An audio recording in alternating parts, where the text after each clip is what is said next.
आपने यहां पे उत्तर प्रदेश के अंदर हमारे स्टेट फॉरेंसिक इंस्टीट्यूट का भी निरीक्षण किया, उसके वहां भी आप जाकर के देखे हैं यूपी में कैसे बदल रहा है, बदलता हुआ यूपी क्या है। हमारा जो स्टेट फॉरेंसिक इंस्टीट्यूट है ये केवल इंस्टीट्यूट नहीं है, ये हमें एफएसएल और साइबर सिक्योरिटी के बारे में ही नहीं बताता है, हमने सभी प्रकार की आज के समय की इमर्जिंग टेक्नोलॉजी का भी एक केंद्र उसको बनाया है। हमारे वहां पे सर्टिफिकेट, डिप्लोमा, डिग्री कोर्सेज भी चल रहे हैं। लेकिन महत्वपूर्ण क्या था, यह भूमि उत्तर प्रदेश पुलिस की ही थी, लेकिन इस भूमि पर लखनऊ का एक कुख्यात माफिया कब्जा कर लिया था और गवर्नमेंट उससे भाग चुकी थी, क्योंकि गवर्नमेंट के संरक्षण में, पिछली सरकारों के संरक्षण में वो माफिया इतना प्रभावी था कि उत्तर प्रदेश पुलिस की हिम्मत नहीं हो रही थी कि उससे खाली करवा ले। जब उस भूमि के बारे में एक दिन मेरे मन में आया 2017 में, मैंने कहा यार इतनी बड़ी आबादी का राज्य है, केवल 4 हमारे पास एफएसएल फॉरेंसिक केवल लैब हमारे पास 4 हैं, कैसे चलेगा इतना बड़ा प्रदेश। जो भी हम जांच भेजते हैं कई कई वर्ष लगते हैं। जब भी मैं पूछता था कि भाई नई लैब्स क्यों नहीं, नई लैबोरेटरीज क्यों नहीं स्थापित करते हो, लोग बोलते थे साहब मैन पावर नहीं मिलेगा। मैंने कभी इंस्टीट्यूट को स्थापित करो, अच्छा पैकेज दो, ये हाथ पे हाथ धरे रहने से नहीं होगा काम।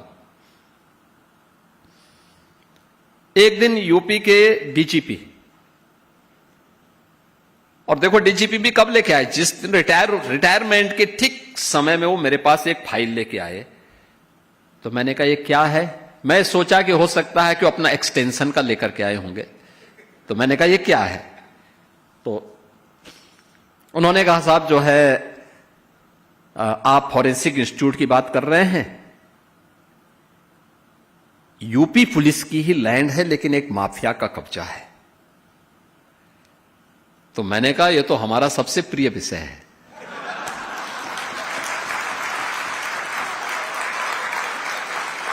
तो वो हंसे, उन्होंने कहा क्या मतलब। मैंने कहा बस मुझे दे दीजिए, मैं इसको ठीक करवा देता हूं। भी आप आश्चर्य करेंगे कि 120 एकड़ लैंड है वो, एयरपोर्ट से मुश्किल से 3 किलोमीटर की दूरी पे। उसकी कीमत कैसा सा आपको पता होगा।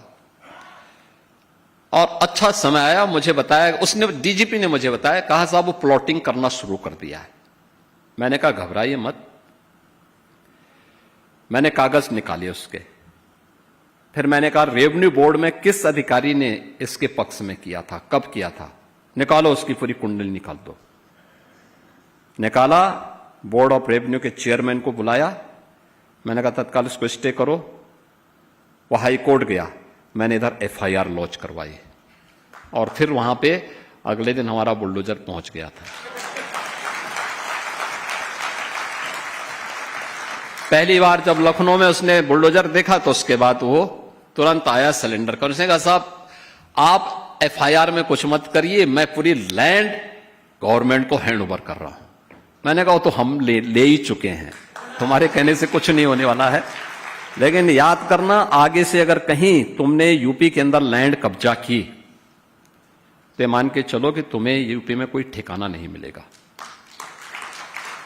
और आज आप देख रहे होंगे वहां पे बच्चे डिग्री, डिप्लोमा और सर्टिफिकेट कोर्सेज कर रहे हैं।